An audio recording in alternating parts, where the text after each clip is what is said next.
Hello everyone, Leon X here, and welcome back to another Sherlock Holmes Crimes and Punishments. Okay, and Watson is still doing his Tai Chi, and we gotta do our experiment.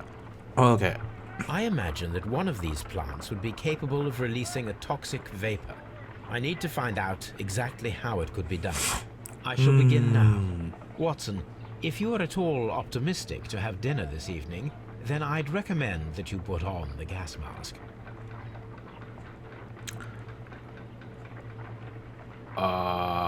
what?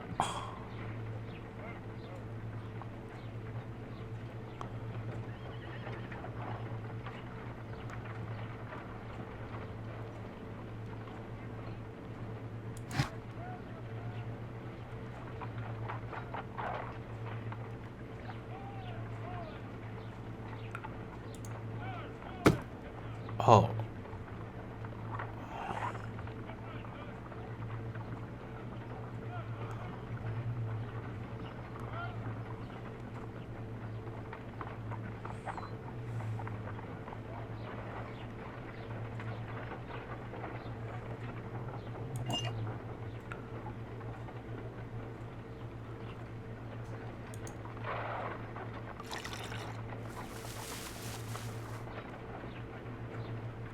This plant becomes inactive after being drenched with alkaloid. What about you?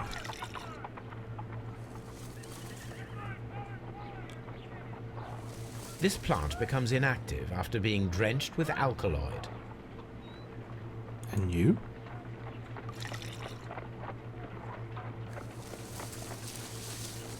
It appears to open after being soaked with alkaloid.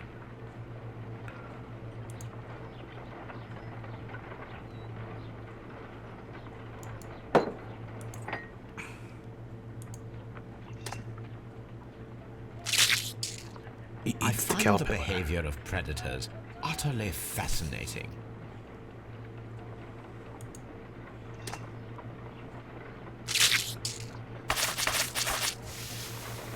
Oh.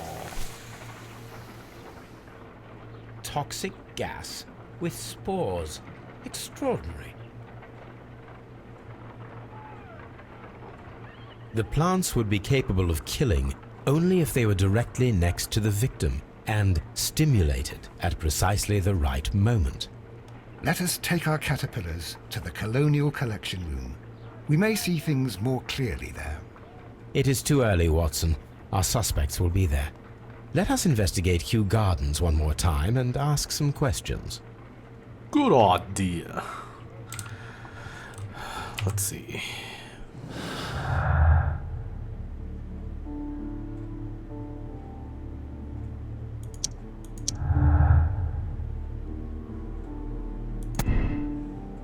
Sept scheme, and Sept is not involved. See, the Divine Syndicate left the plans at Kew Gardens in order to murder Montague Dune at a later date. Sept is not involved. Someone stole the deadly plants before the Divine Syndicate were able to.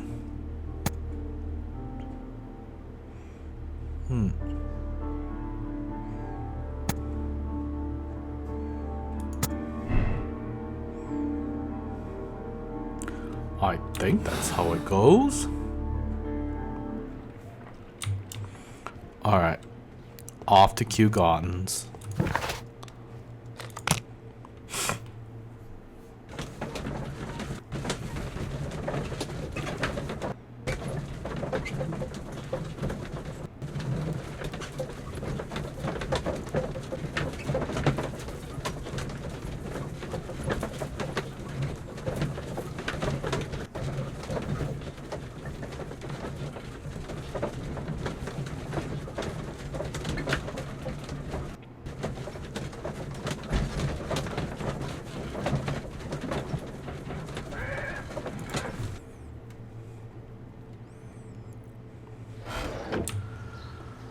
Alrighty.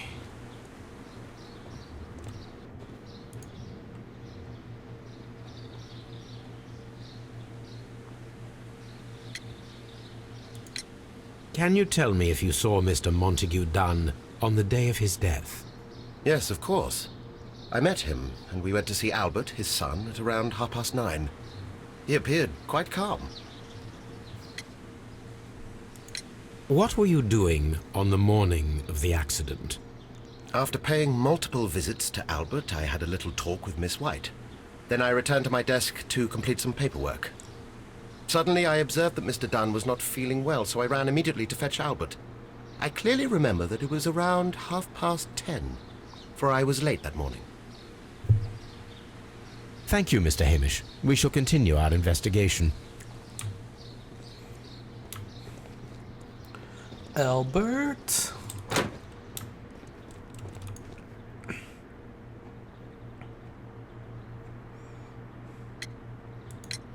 Your father's death does seem highly suspicious.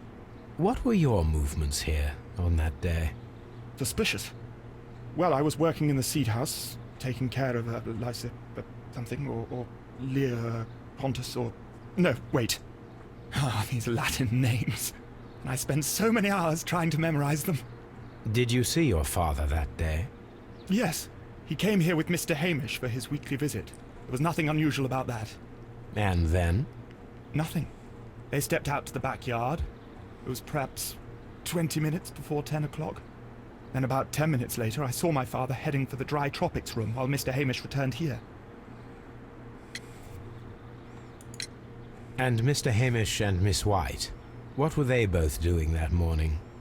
Mr. Hamish visited me a couple of times. I also saw him returning from talking with Miss White, and that was at 10 minutes past 10. But then he ran back here to me to tell me that my father was feeling unwell. We hurried across to the water lily room, and I found my father lying dead on the floor. Oh my God. Thank you, young man. We shall see you again soon. All right, now off to Mrs. White.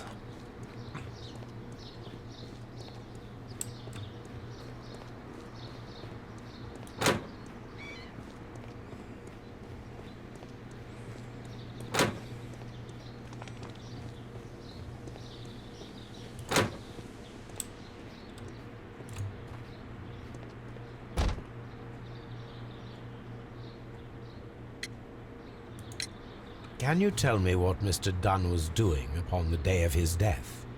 I can, but there is nothing very special to say. I was in the laboratory when I saw Mr. Dunn heading towards me. Tuesday is the day of his weekly visit.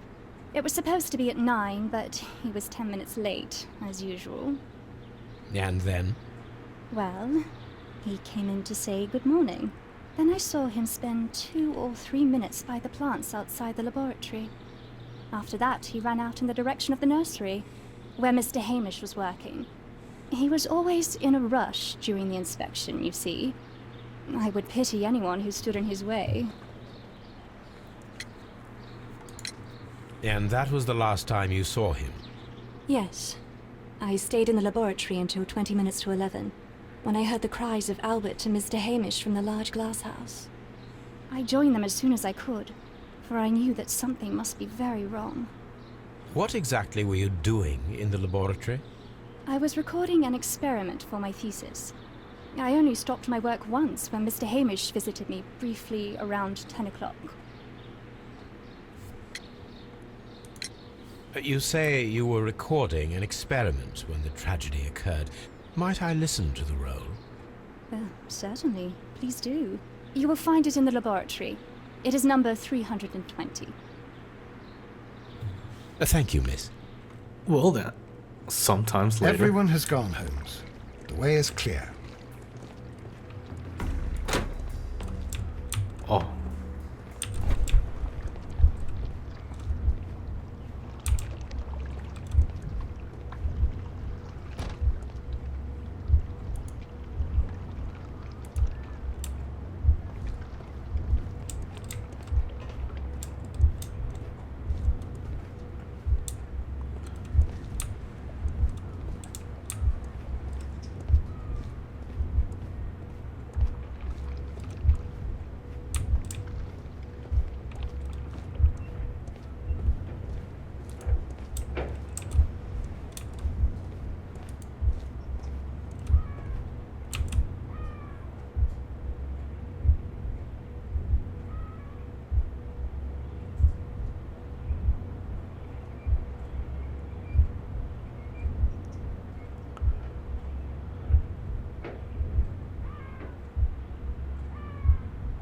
Oh, I was right.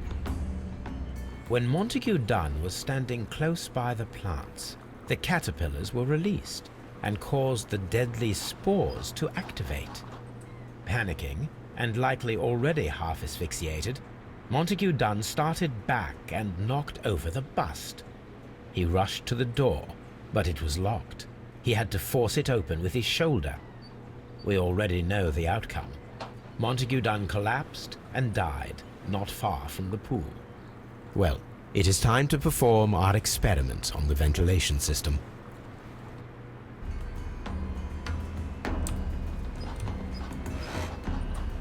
The caterpillars could only fall from the ventilation duct. Our caterpillars are in place. I'll activate the ventilation system so that they fall down. Watson, stay here and observe. All right, Holmes.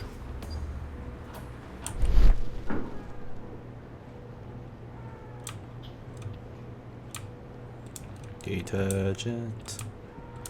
Windows. Broken pots. Do I still need to look at this? Or no, I don't.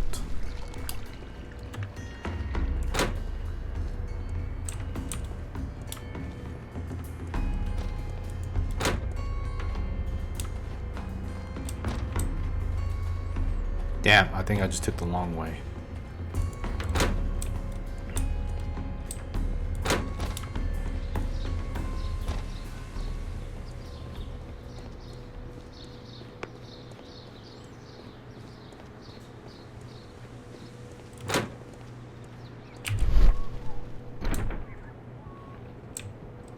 We can see the interior of the Colonial Collection Room from this window.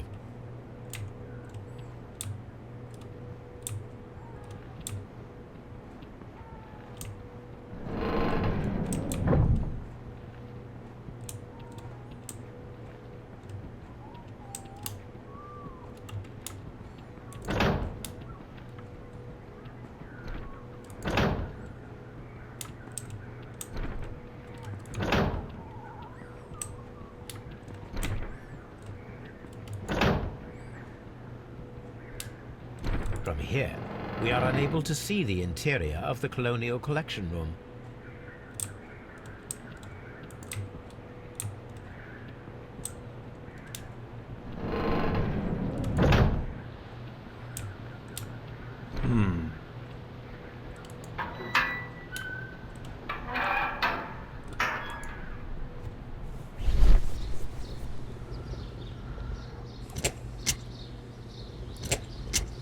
Oh, that's on. Before starting the engine, I need to enable the power supply. The power is on.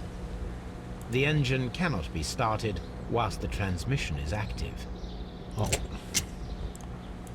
The engine has started.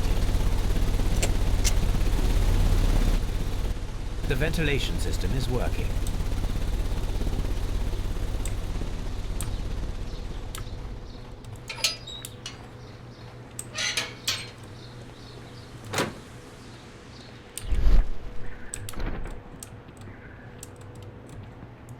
Excellent. This ventilation fan is working.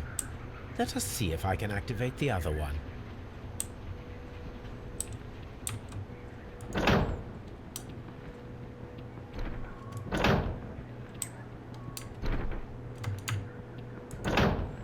Run, hurry, hurry.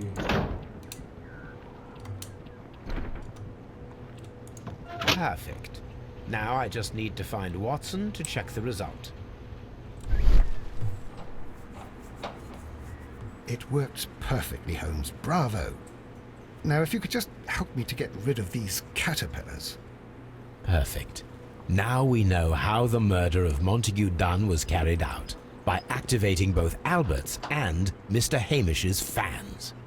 But only from Mr. Hamish's workplace would it be possible to see when Montague Dunn entered the Colonial Collection Room.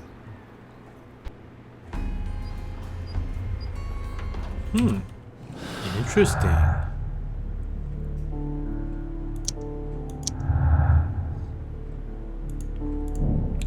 Hamish's opportunity.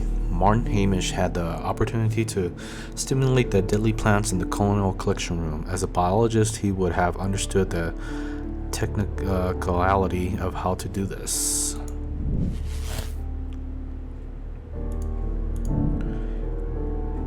Hamish is guilty. Martin Hamish could be the killer. He had the opportunity to steal the Divine Syndicate's plants and stimulate them from his workplace, directly after he had locked Montague Dunn inside the collection room. Effect the arrest of Martin Hamish.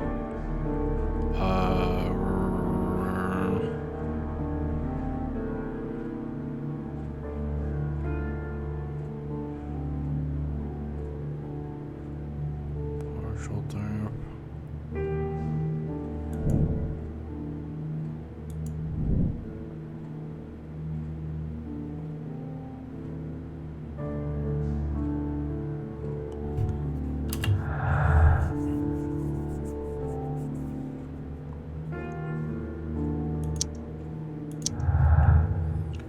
Albert's motive. Albert's lack of experience. Albert is not very good at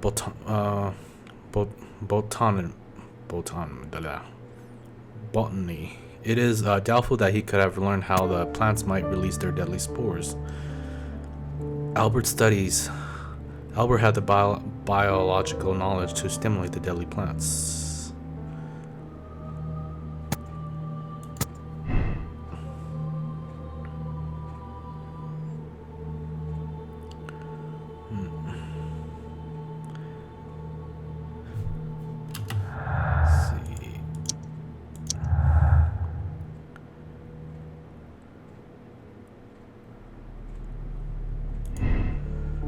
White's lack of experience. The knowledge Miss White acquired at the university might not be enough to guarantee the correct reaction of the deadly plants. White's knowledge. Miss White had the biological knowledge to stimulate the deadly plants. That I don't know.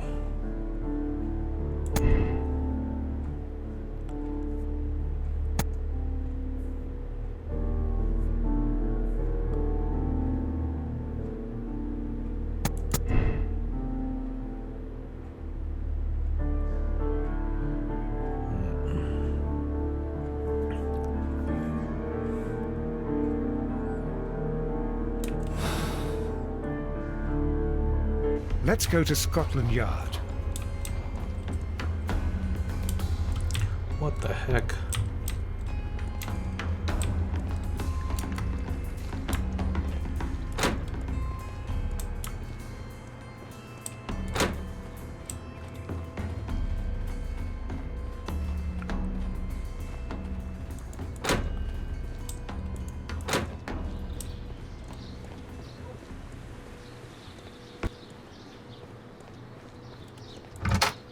Let's see. Let's listen to this.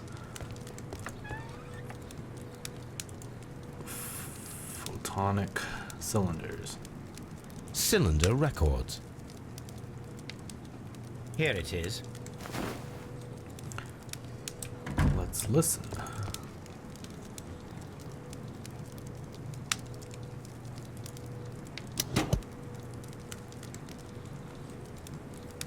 These plants, classified as shrubs or grasses, have adapted to their arid environment due to a system of underground roots. This recording seems very long. It is unnecessary to listen to all of it. Miss White was in the laboratory, as she told us.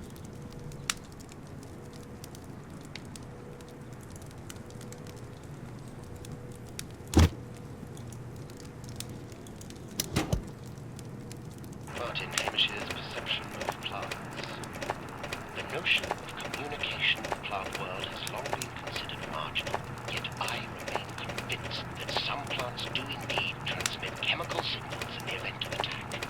A study report by Martin Hamish.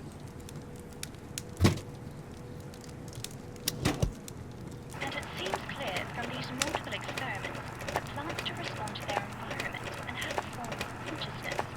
Margaret White, February 1895. Report number 245. Study report.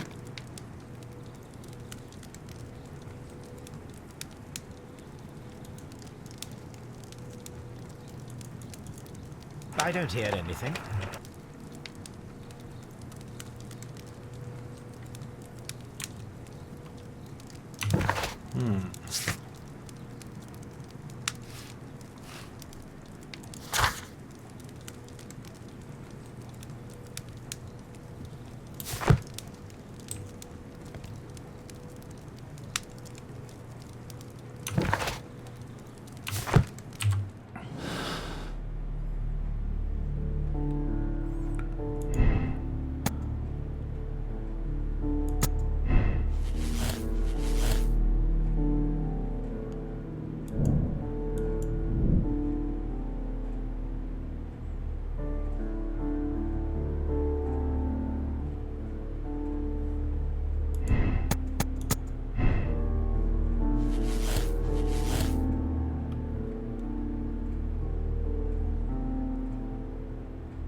Well, that is true. I mean, it would seem that Martin Hamish has the knowledge.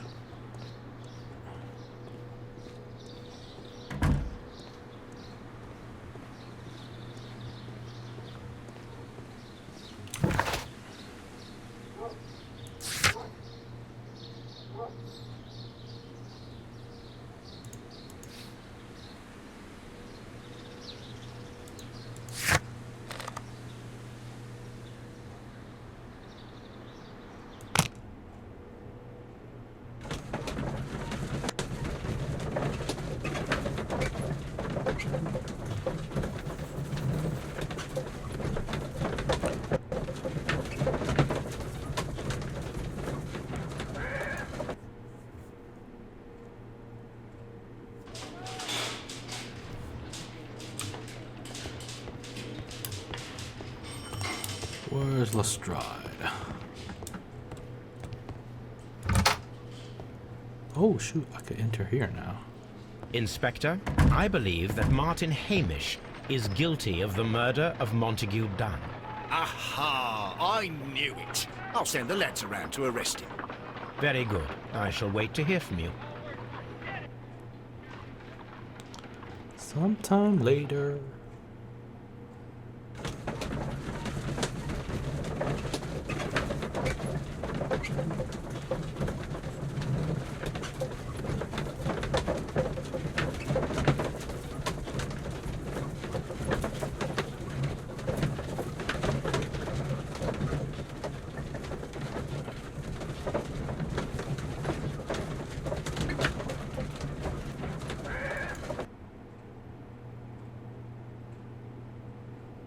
Inspector, I came here as quickly as I could. Martin Hamish is in the large glass house. There's no need to hurry.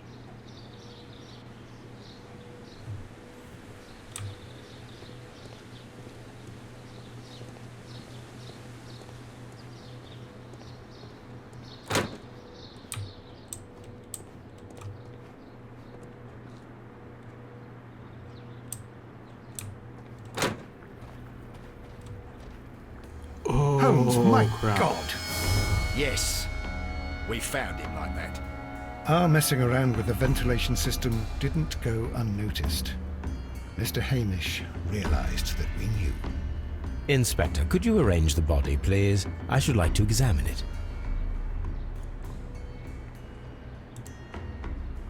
Another inspection. There's a letter. Life has become a living hell. I find it unbearable. Dunn deserved to die, but I cannot forgive myself for having his blood upon my hands. We Hamishes seem to have always fallen victim to our circumstances, and I find myself to be no exception. I must atone, and I shall do so here and now. Farewell. Oh boy. The mark around the neck is very visible. He died instantly.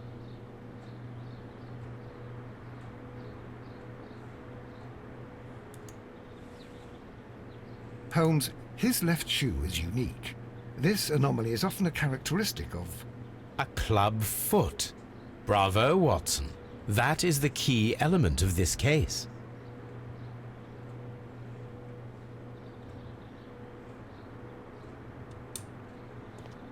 Holmes, don't look at me like that. I don't know what to think about all this.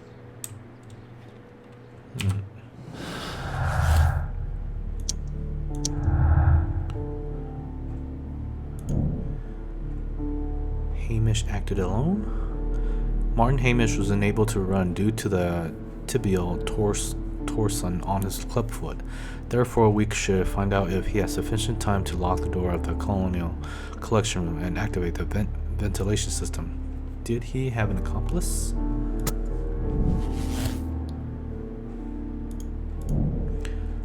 Discuss with Lestrade the possible impact of new clues found on the body of Martin Hamish.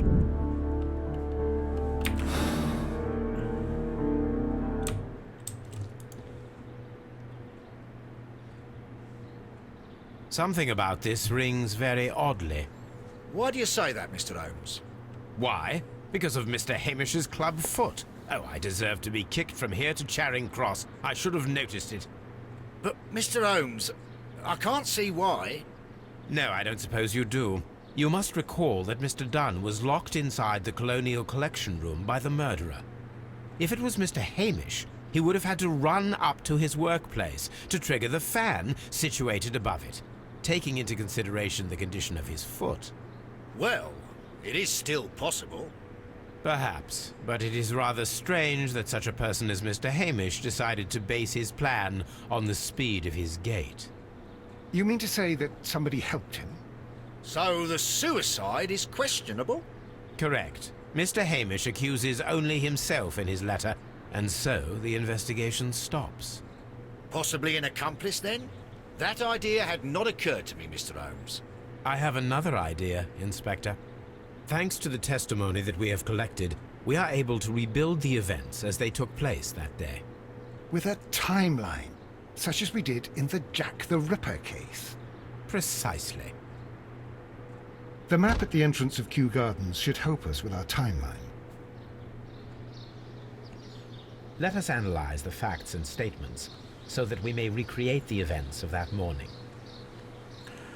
Well, we're gonna just stop right here.